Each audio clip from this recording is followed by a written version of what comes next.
Sejam bem-vindos ao Barzinho Nerd. 2023 já acabou e tá na hora de falar dos melhores do ano passado.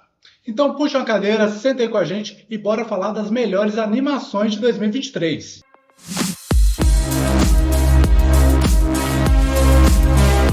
Olá pessoas, meu nome é Luan e estamos aqui com um convidado super especial que é o Fred, do Futari Combi. Olá pessoal, Fred aqui de volta, né, do Futari Combi. E sim, se você está se perguntando se está assistindo o mesmo vídeo, não, a gente está com a mesma roupa porque a gente gravou tudo no mesmo dia. A gente mora longe, e trabalhamos fora também, então a gente se vira. Mas hoje, se a gente vai falar de um gênero que ele tem se virado ultimamente, é a animação, né? Ele está definitivamente rompendo aquela barreira que era animação para criança. Não, com certeza.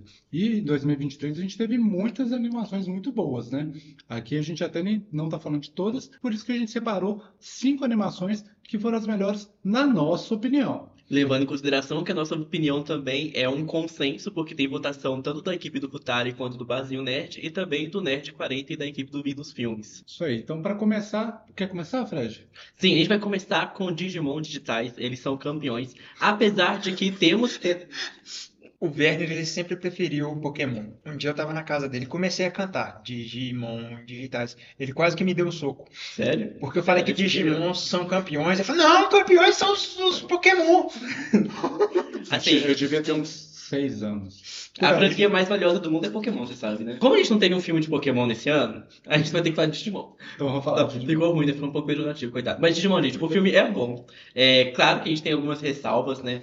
Principalmente porque o que mais me pegou no filme é o fato que a equipe ali dos escolhidos é completamente irrelevante na história, porque é a primeira vez que a gente tem o foco total ali no antagonista e é uma história triste. O cinema japonês, no ano passado, ele entregou 2 histórias bem reflexivas, né? Digimon e Monster, que é um filme que brinca um pouquinho com linguagens narrativas, mas sempre tem a questão do cinema japonês começando a questionar um pouquinho a sociedade japonesa, e aqui a gente vê isso, né? A gente tem um DJ escolhido que aparentemente é o primeiro, ele sofre abusos com a mãe dele, e ele acaba se envolvendo numa relação um pouco quanto conturbada com o próprio Digimon dele, porque é aquela questão, sabe quando você quer agradar tanto alguém que você acaba esquecendo de si mesmo, e você tá agradando de um jeito que você não tá agradando, você tá só dando o que a pessoa quer e talvez não seja isso que ela precisa. Sim, isso aí é importante. Mas eu achei que o Tai fosse o primeiro. Não, tem um vídeo meu explicando toda a teoria. Eu acho que é mais fácil no vídeo que vai ficar meia hora. Mas assim, cronologicamente falando, tiveram outros antes. Até o Try que eles resolveram só ignorar. Mas, né, a gente teve um filme que respeitou muito a animação de Digimon Adventure 2, até remasterizando as cenas de evolução, mas trazendo tudo igualzinho. Então, pra nostalgia, é muito importante. Que bom que algumas pessoas foram no cinema realmente ver, porque mostra o quanto que a gente tem interesse em filmes de anime no cinema. Porque Digimon, a imagem filme soltou pra gente e a gente só nem sabia. Acontece muito, né? Às vezes alguns filmes de animes saem no cinema e o pessoal não fica nem sabendo, né? Uhum. Mas quando sai, é importante a gente ver, né? Para as próprias redes de cinema chegarem e pensar, pô, velho, o pessoal tá indo assistir, então vamos trazer esses filmes. Pra mostrar que nem tudo se resume aos anglófonos, né? A Estados Unidos e Reino Unido. Não é só eles que... O cinema não existe só deles, não. Vamos trazer coisa do Japão, que o Japão tem muita coisa interessante. Inclusive, no momento que a gente está gravando, que ainda está por vir, mas aí você do futuro, me conta aí se você já viu, Godzilla Minus One, que é japonês. Finalmente um Godzilla japonês no cinema Eu não sabia que era japonês, eu achei que era produção americana. Mas é uma produção japonesa em que, pelo que eu vi reviews, faz referências ao primeiro, lá de 1974. Mas agora, deixando aí filmes japoneses e voltando para animações... Não, continuando, na verdade, na animação porque você japonesa. saiu da animação, você foi para Godzilla. Não, sim. Então a gente vai voltar para animação. Sim. Mas o que eu quero dizer é porque continua no Japão, porque toda a produção dele foi japonesa. A parte de voz e de roteiro foi ocidental, mas a animação foi japonesa. E foi legal que eles trouxeram a equipe do filme pra trabalhar de novo, né? Então... É Scott Pilgrim, a série. Exatamente. Netflix, tudo... E o legal de também a ligação é porque não é um anime, mas é igualzinho um anime, né? Tipo, a estética é toda anime. E então, apesar de ter muita coisa americana, ele... Foi feito por japoneses, então tem toda... eu diria que ele é mais anime com uma estética ocidental, porque a estética ocidental tá ali na imitação do desenho da graphic Quadrinho. novel, né? Do quadrinho. Ele imita o desenho do quadrinho. Mas todo o resto de animação, toda a animação é É japonesa. um anime mesmo, né? Tipo, tem a pessoa dormindo com aquela bolha na boca. Uhum. Que minha mãe sempre achou nojento. Tipo, Mas agora falando de Scott Pilgrim, a gente já fez até um vídeo falando só dessa série e é uma série muito divertida, né? A gente tem um pouco, deixou o Scott um pouco de lado, o que não agradou algumas pessoas. não me agradou.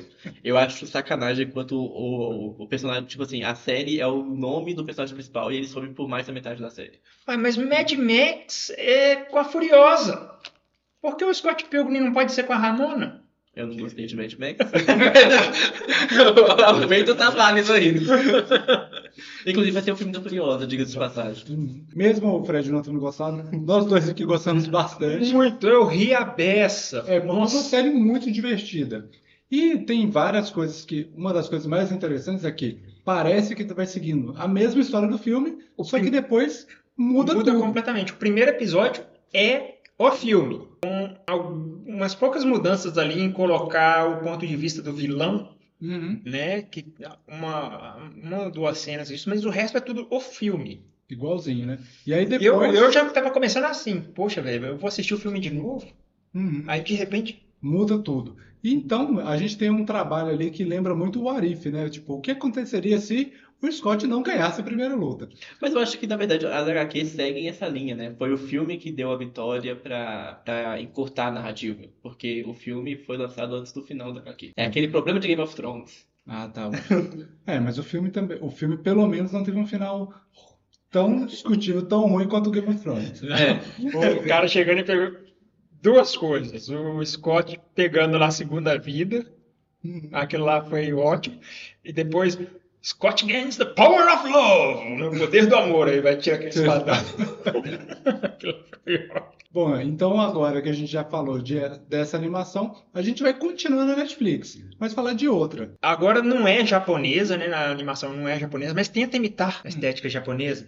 Que é Castlevania Noturno. Pra mim foi uma série absurda de boa. Ele adapta o Rondo of Blood, mas mais ou menos, né? Ele adapta o game Castlevania Rondo of Blood. Então ele pega ali elementos de Symphony of the Night, Bloodlines e vários outros e condensa e fica uma bagunça ali. Só que fica uma bagunça pra quem é fã e tá querendo encontrar os elementos do jogo. Eu sou fã e quero service, né? Aquele meme já dizia exatamente isso. Pois é, se você é fã e quer service, talvez não seja tanto pra você, porque ele, tipo, a namorada do Richter Belmont tá completamente diferente. Ela deixou de ser uma donzela em perigo e virou uma africana, uma descendente de africanos que se tornou escravizada. Tem todo o processo dela para se libertar e depois ir até a Europa para matar o raptor, né? Que no caso era um vampiro. E aí tem a ressurreição de uma deusa que é da Elizabeth Bathory, né? Baseada na Elizabeth Bathory, que é uma figura real, foi adaptada no Castlevania Bloodline, e aí eles pegaram e readaptaram de uma outra forma, como se ela fosse uma deusa. Eles pegaram, então, elementos de vários jogos e misturaram, né? Fizeram ali uma maçaroca ali. Uma maçaroca e... Mas uma coisa que é interessante, que eu não vi tudo, eu vi só uns pedaços, mas a animação tá bem bonita, né? Bem fluida, as lutas.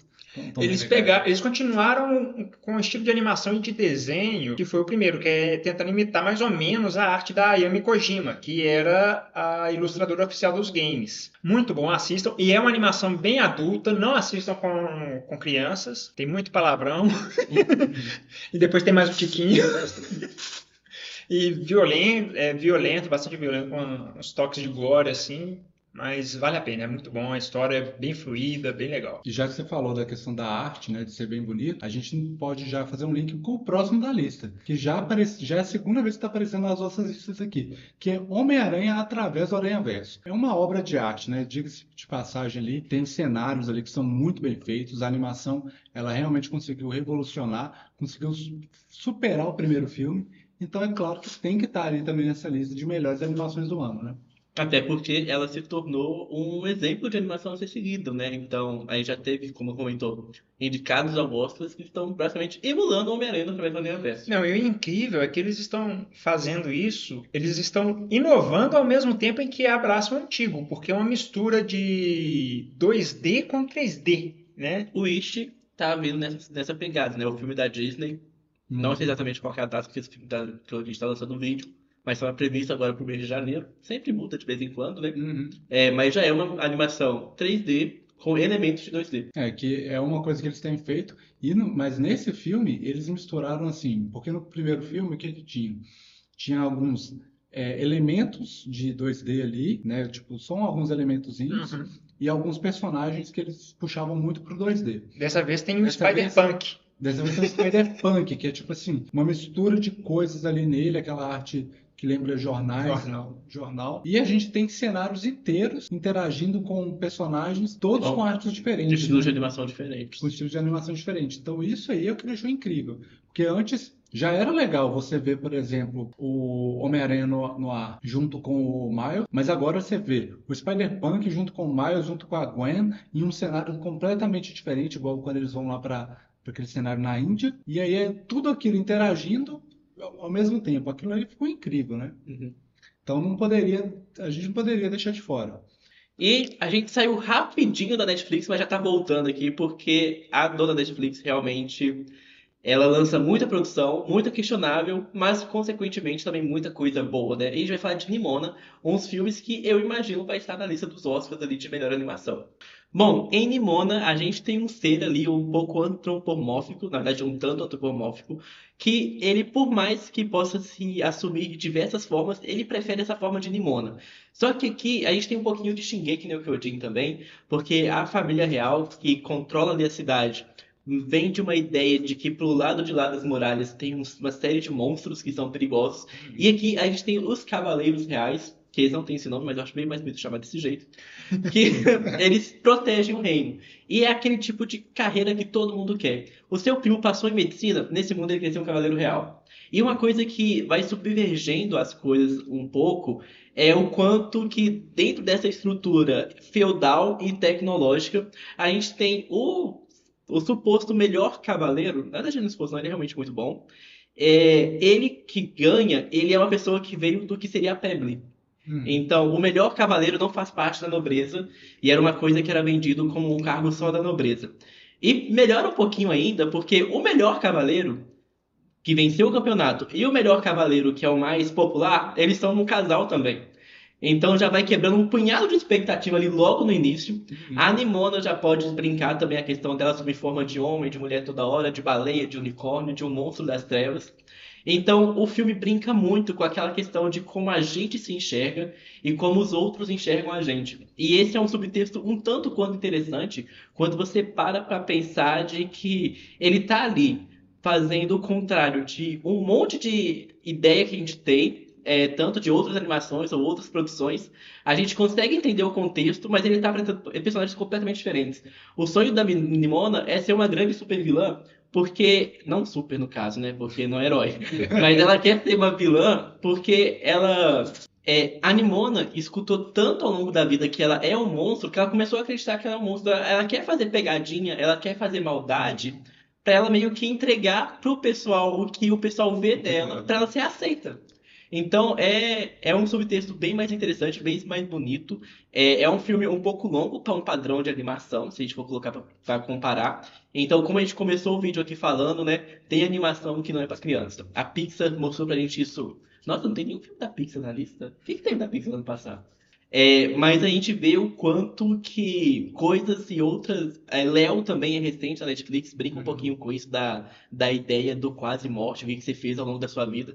Então é interessante você ver que a animação está começando a entregar para criança e para adulto temas tão complexos que, gente, queria eu ter crescido pensando um pouco disso, né? É verdade. E interessante você falar isso da Pixar, porque a Pixar realmente ela faz isso desde muito tempo, né? Se você assiste os filmes da Pixar ali quando você é criança, você tem uma percepção. Mas quando você assiste depois de adulto, você vê que tem muito subtexto ali, que tem tanto que faz adulto chorar toda hora, né? Eu sou mais Eu sou mais pica-pau, porque quando você entende o subtexto, você pensa, nossa, eu assisti essa porcaria, ainda gosto. É. Mas realmente, assim, é interessante quando eles trazem um formato de animação, um filme com tanto subtexto, né? Com uma mensagem tão profunda, assim. E tem uma cena que, obviamente, por questões, porque o roteiro tem que acontecer, né? Você coloca o casal, né? O cavaleiro principal e o cavaleiro popular, um contra o outro, em um momento um corta o braço do outro. E ele continua tipo assim, meu amor, aí assim, mano, ele cortou seu braço, sabe? Eu acho assim, temos limites. Tipo assim, O amor não tem limites. não, mas... Cortar um braço é uma coisa que assim, você leva um pouquinho pro pessoal, né? Foi só um arranhão. Então, pessoal, essa foi a nossa lista de melhores animações de 2023. Coloquem nos comentários qual foi a melhor animação para você. A gente vai deixar mais vídeos aqui do lado para você continuar no barzinho com a gente. E segue o Barzinho Nerd e o Futari Combi para poder acompanhar mais as nossas listas. E lembrando que o mês de janeiro tá cheio de lista aqui, né? Então tem pra todo gosto. É isso aí. Um brinde Até e até a mais. próxima. Esse não precisa ter vergonha de mostrar ele. Ele falou isso porque o último vídeo a gente desceu o pau no Homem-Formiga. Agora que eu tô pensando, a gente simplesmente não falou do Super Mario. Nossa! É mesmo?